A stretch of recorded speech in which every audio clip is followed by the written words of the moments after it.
Hello and welcome to Ula Tea Leaf Readings. My name is Lenor and tonight I'm going to be reading your tea leaves. This is a horoscope for Scorpio. If Scorpio is your solar, lunar, ascendant / rising sign, then this is a message for you. All right, let's get started.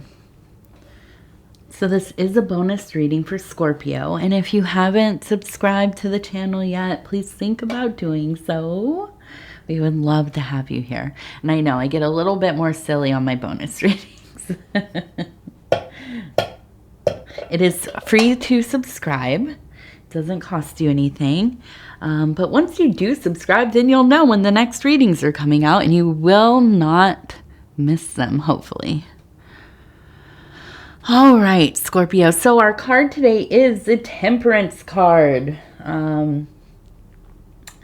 And this is from the Del Toro deck over here. There's the card.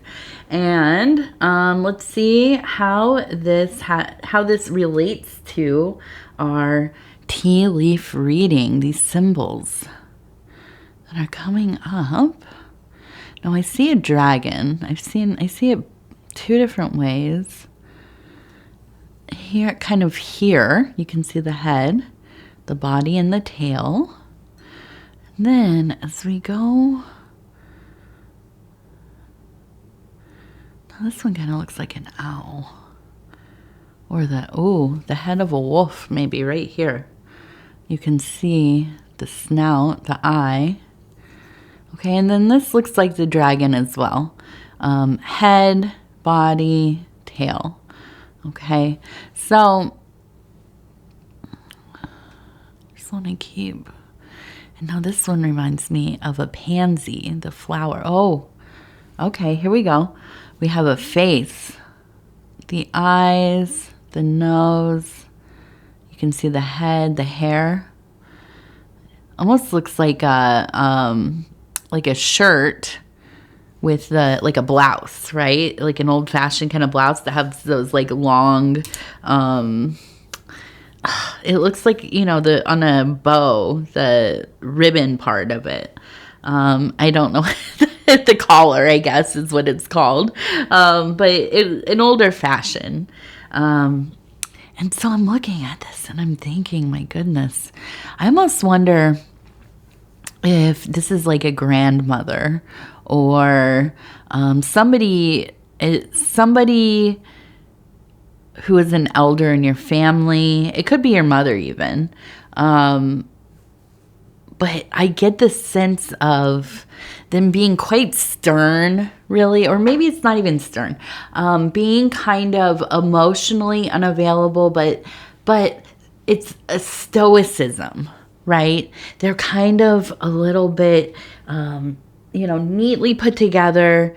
They're buttoned up, right? Their emotions are buttoned up. They don't just say whatever they're thinking. It might take them months, years, decades to reveal things about themselves, about the family, and so on. So kind of a mystery, kind of, maybe just somebody who you really wanted more from. You wanted to have a closer relationship with them. And it just, in some ways, was so heartbreaking. At the same time, I think that they really worked so hard to give you everything that they could. And I think that you definitely recognize that. I almost wonder if this is maybe like a single parent situation, or they were just working a lot, and there just wasn't that closeness necessarily. And I feel like it affected you. Because, I think as a Scorpio, among just other things, being a human being, right? There's this deep desire for connection. And not just like a kind of casual, easygoing connection. Like, really, like heart to heart, soul to soul. This need to really be able to express yourself. And so to be in an environment where when you wanted to voice your loves, your hurts, your tragedies, right? And it was just kind of met with we don't talk about these things. You know, this is not the right time. You know, it kind of just is not, it's heard, but not really, nobody has anything to say about it, you know, or maybe there's kind of an extreme reaction that doesn't make sense to what you're telling them. You know, you think, oh, I'm going to tell you know, these are my people. This is my person who protects me, and I tell them something, and they don't want to hear it, or they blame me for it. You know, and we remember these things being young. Of course we do. You know, it tells us about the world. It tells us that, you know, things are not fair. Even when you speak truth, even when you are brave enough to express yourself, even when you do the right thing, it is not always met, and honestly, very rarely is it met with positive, what's the word? I was going to say reciprocation, but that's not the word. Being received, right? They're not going to receive it necessarily happily or openly. You know, it takes a lot of work to be a person who can really listen to other people, to take in their energies, to be open and accepting of things. And I don't know why it's like that. I think a lot of it is conditioning and, you know, whatever, so on and so on. But, you know, it takes a lot of work for us to deprogram ourselves from just putting up walls or becoming furious when somebody challenges the view of things that we have. We don't want to look at that thing. I don't want you to tell me about your hurt because it's challenging for me. It's triggering for me. It's painful for me. And so I lash out at you in anger. I blame you. This is your thing to carry. I'm not accepting this. And that is devastating. I mean, that is so devastating. You know, and if this part resonates with you, I am so sorry for that. You know, from the bottom of my heart, you know, I could easily. Yes, last night I was crying in one of my readings. I can't do another one where I start bawling. I mean, and I, you know, not just a little crying, like sobbing. But I do, you know, I absolutely cannot handle that kind of energy. I don't, that not being able to hear, like your child has to tell you, or your loved one, or somebody that you care about. That's hard. That's hard. That's a lot of, what that does to somebody. So I feel like, you know, and all of this can be true and you can still love the person.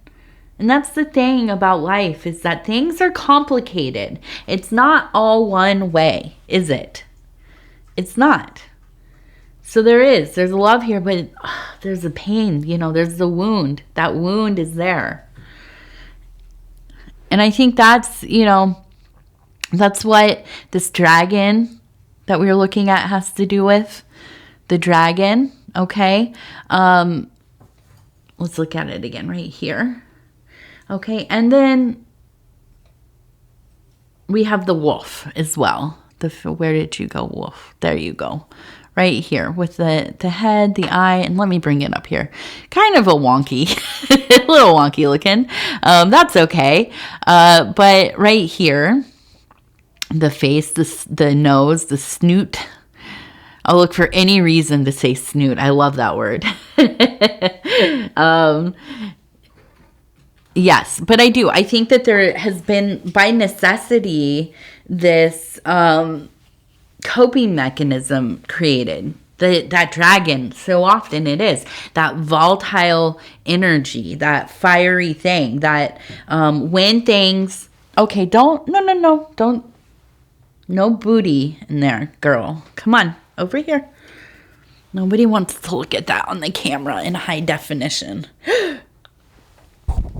Okay, I apologize. We had a bit of a catastrophe. This is going to have to just be put together, edited together. Kind of a rough cut probably. But yes, we're talking about the dragon, okay? And this being kind of a coping mechanism. Maybe quick to anger sometimes, but also quick to passion. In some ways maybe searching for that love, that unconditional love, just that wanting to,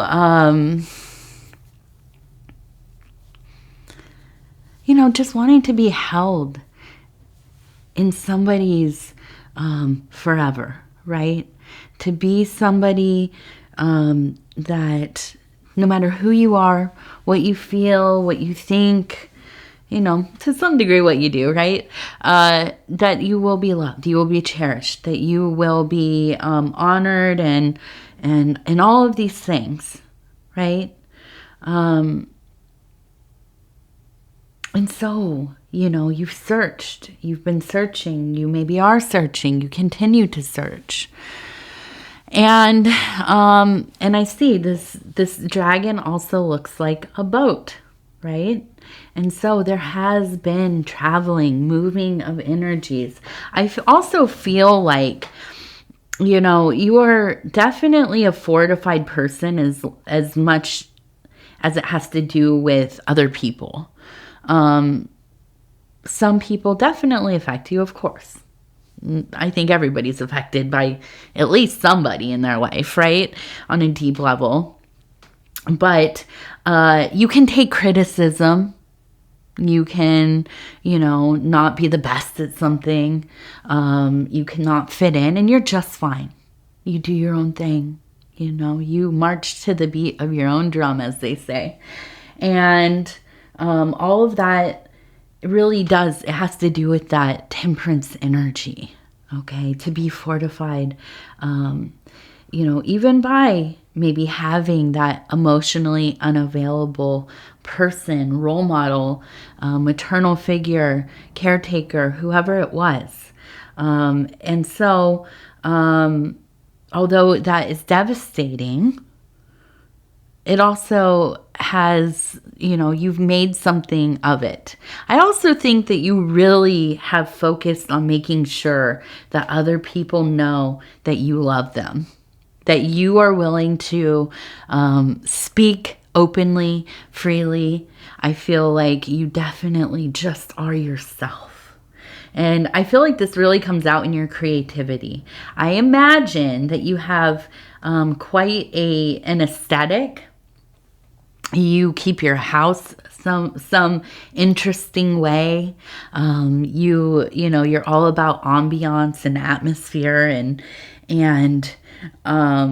wherever it is in your life, even, maybe you're thinking, I don't do any of those things. Well, maybe you're somebody that, I don't know, you're like into video gaming, right? But you're really good at creating an atmosphere in that video game, or, your characters. I don't play video games, so I don't really know, but I'm imagining like setting up your little environment, making sure your character is the one that you want to play and they have the things that you want them to have, and just really particular about certain things, and you have a keen eye, okay? Now I have to say, with that wolf, and let's go back to that thing, that silly looking thing, before this cat just showed up and tried to ruined my day. Sometimes these cats, they just really know exactly how to knock everything. My last reading, Pudgy came up, knocked stuff over.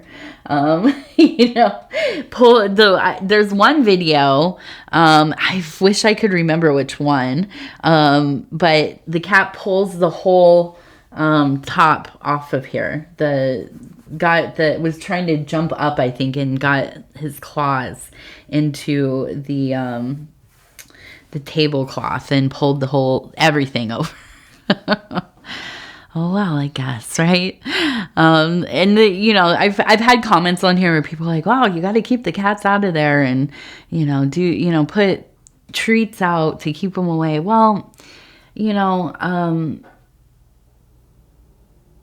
this is their house, man. I can't stop these cats. I don't want to, they live here. They let me live with them. I don't like to confine them. As much as I possibly can. Thankfully, my set's not as intricate as Paul's, and I know sometimes the cats get locked out of the studio down there, but where I film is in the middle of the house, so I can't keep them out anyways. If I did, they'd have to be locked in a room, and I'm not going to do that to them. Who would do that to TT and Pudgy, So anyways,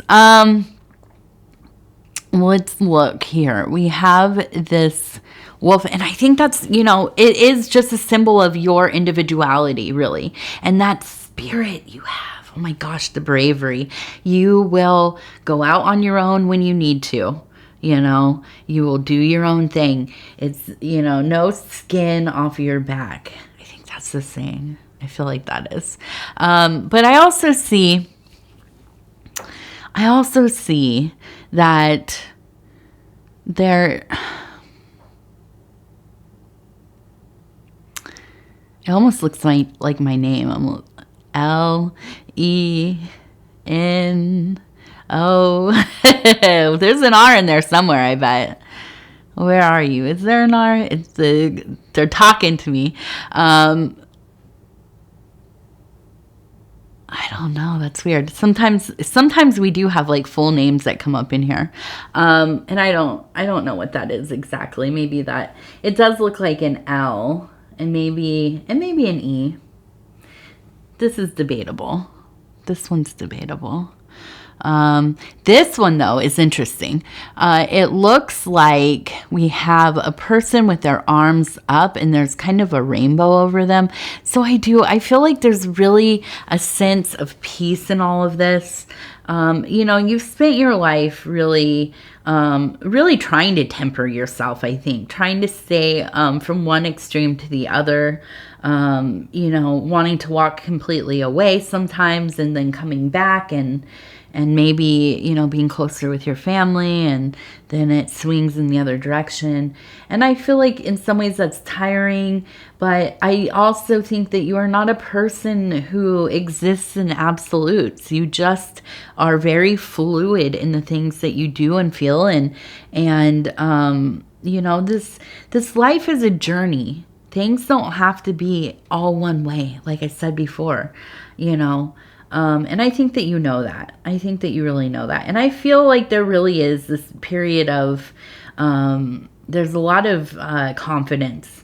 I know that in the other readings we've done, there's been a movement towards maybe an education, a new job, career path, maybe going into retirement, moving, something, right? And I feel like you are really needing this shift in your life, bright-eyed and bushy-tailed in a lot of ways. I think you are so excited with the things that are to come. And I really think that it's going to be a beautiful cycle for you, And I think in these holidays here, which there are a lot of them going on and coming up. Shout out to Saturnalia is starting in a couple days here. I'm excited. That's my holiday of the year. But definitely there can be a little bit of melancholy, a little bit of feeling like you wish things were a bit different. But I also know that if anybody can create the world that they want to live in, it is a Scorpio. So I really feel like this next year this next year is going to be all about building yourself right back up. Getting into that place that you have gone, that you are going to, getting that foundation nice and squared away, nice and level, and starting to build that life that you've been dreaming of. So let's see. We have a check mark. We have a little, it looks like a little dog here. Okay. So I feel like you have somebody who is quite loyal to your cause. Okay. And that maybe like a friend, a spouse, a loved one. And they are, I feel like, checking in with you, and you are checking in with them. And I think that's important. I think that this really is keeping you grounded and reminding you. Other people love and cherish you just as much as you love and cherish yourself. And which you should, by the way. I don't say that as like, I'm not going to go on another tangent. This is getting long, but I don't like when I hear readings and things where people talk a lot about, there are narcissists, okay? Don't get me wrong, I know. And there are people who do terrible things, and there are people who are abusive, and the world is full of them. But to love and care for yourself, to promote a strong, empowered sense of self, to be in love with yourself, that is not narcissistic. And for whatever reason, pop psychology really, pop spirituality really, it really, everything is narcissism, and maybe that's true. I don't know. I don't see it like that. I feel like, when we lose the things that keep us, and this is the truth here in my mind anyways, and maybe it's not the truth. I don't really believe in truth, but this is a truth of some kind, somewhere, some way, that we have an ego for a reason. It needs to be tempered. It needs to be kept in check, but it's there to keep us alive. It is something that is part of our makeup. It has helped further the species.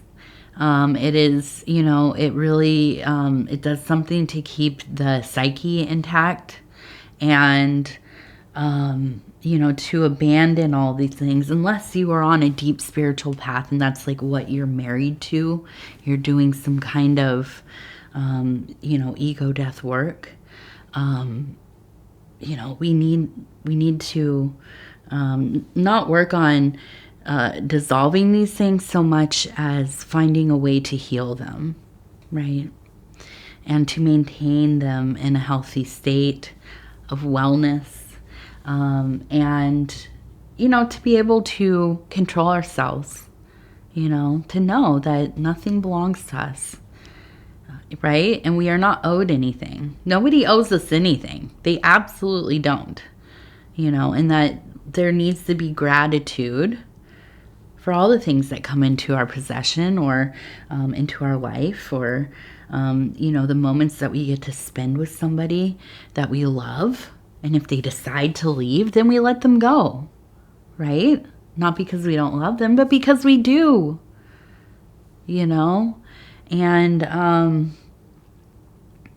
And anyways, I could go on and on. I know I'm going to get some comments about this little part. I know I will. Sorry. Not sorry. But let's see. We're going to look at the Cincy Child affirmation cards. I'm going to flip through. I'm going to stop. I embrace differences and I flow and the flow of life. I embrace differences and the flow of life. Yes, I like it. Yes, yes, yes. All right. Scorpio, I want to say thank you so much for spending this time with me, for allowing me to do this bonus reading for you. It is always such a pleasure. It's an honor. And if you would be so kind as to like the video, it really does help so much. And if you want to leave a comment, please do, even if it's a mad one. You know, I know somebody's going to tell me somebody out there is going to be mad about anytime you say that word narcissist. Oh my goodness. Whew, you know, well, even me, you know, I hear it and I'm like, okay, all right, let's hear what you have to say. But yes, do. I read them all, and most of the things on here are so lovely. And I have that section over in the community posts where if you have a small business, if you have a service you'd like to provide, if you have a channel, you know, whatever that is, you don't have to be a reader or in the spiritual, you know, kind of sphere or whatever. You can put whatever it is, whatever you have going on, whatever you're creating, whatever kind of work you're doing, go ahead and advertise it there. You support me, I want to support you. Shout out to Dove and Serpent Tarot, my husband, Paul, over there. Amazing reader. He also has the same post over on his community post area. You can go and post on mine, go and post on his too. He has a lot of subscribers, so more eyes to see. And watch some of his videos too. He's amazing. He's really sick right now, you guys. So him and my poor daughter, and I feel like I maybe am descending a bit, but I'm just flooding myself with nutrients and vitamins and things. So hopefully that helps. But he's still doing his readings. Last year we all had the big thing, you know, I won't say it because I think the algo doesn't like it, but the thing that everybody was scared to get, right? We finally got it for the first time. We continued to do our readings through it, and we were very, very sick. And so, of course, he wakes up today and he says, I don't know if I should record. And I said, you know, don't. You know, you don't feel good. But guess who went down and did all this work, did all his readings. So go give him some love, okay? His videos are coming out on the same day, Saturday. So, yes, go watch, give him some love. He's a trooper, that guy. Really amazing person. So, yes, and also if you haven't subscribed here, please think about doing that. You can hit the little bell. It'll let you know when the next videos are coming out. And it is free to subscribe. I love you, Scorpio. I love you. And we'll talk in a few days.